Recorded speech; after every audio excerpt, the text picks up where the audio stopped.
Breaking news now. We're getting word of a disturbance at Ilhan Omar's town hall in Minneapolis. The representative there. This, of course, comes as tensions are still high after the shooting of Alex Preddy. Let's take a listen. I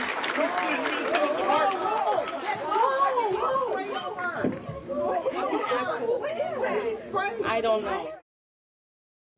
And for more now, we're joined by Jay O'Brien. Hard to see exactly from that vantage point exactly what happened. What can you tell us, Jay? Yeah, Lindsay. So the Capitol Hill team and I have been monitoring this town hall of Ilhan Omar's because it's being held in Minneapolis. And Omar had been in the president's crosshairs for really months here. He's ramped up criticism of her for a long time now. And of course, as these events have reached a boiling point in Minneapolis, we were waiting to see exactly what would transpire in this town hall. And what exactly precipitated this video that you're seeing now on your screen was Omar was calling for, as she has in the past, ICE to be abolished. She also said that Homeland Security Secretary Kristi Noem should be removed from her job. And as she was saying that man you saw in the beginning of the clip seemed to charge, you're looking at the moment there, the podium.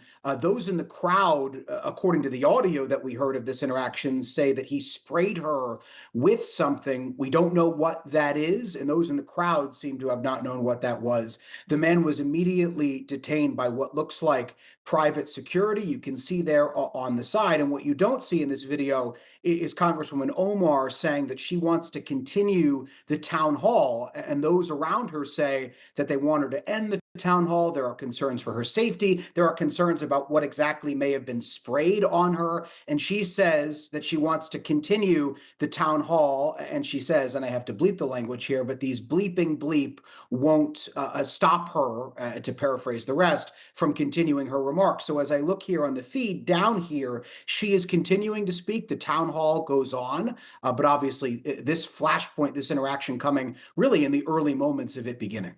Okay, so she did continue on, and just give us a little bit of a sense. Obviously, we know that she and President Trump have traded barbs back and forth before, but this latest, the ICE ramp-ups have happened in her district there in Minnesota.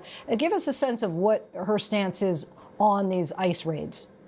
It's happened in her state. She's joined a chorus of Democrats who have said that they want ICE abolished. She's on the further left, right, of the Democratic coalition. She's also called for Kristi Noem to be impeached. And that's a view that's shared by an even larger number of Democrats than those who call for the abolishment of ICE. We've seen on Capitol Hill roughly 111 Democrats in the House sign on to a petition to impeach Kristi Noem. That's nowhere near the number of signatures that petition would need. But it's an argument that some Democrats on the Hill are making. And what we even saw tonight on Capitol Hill was at least two Republican senators, Tom Tillis of North Carolina and Lisa Murkowski of Alaska, say that in the wake of the events that we've seen in Minneapolis, it's time for Secretary Noem, in their view, to go as well. Now, when you talk about this clash between Ilhan Omar and President Trump, Ilhan Omar has long been a target of President Trump's ire, but his comments about her have ramped up in recent weeks and months. In particular, as Minnesota fraud has come into the headlines,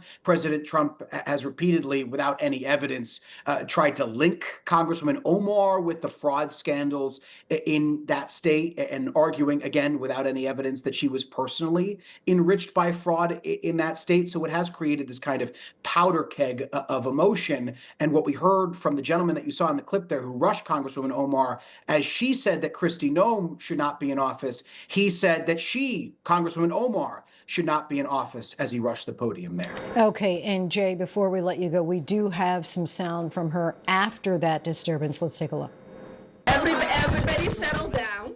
I'm going to finish my remarks. It is important for me to continue to lead my Democratic colleagues in demanding her resignation. Okay, so the man was taken out, and as you said, Jay, she did continue on with her remarks addressing those assembled there. Jay, thank you so much for your late reporting tonight. Really appreciate it.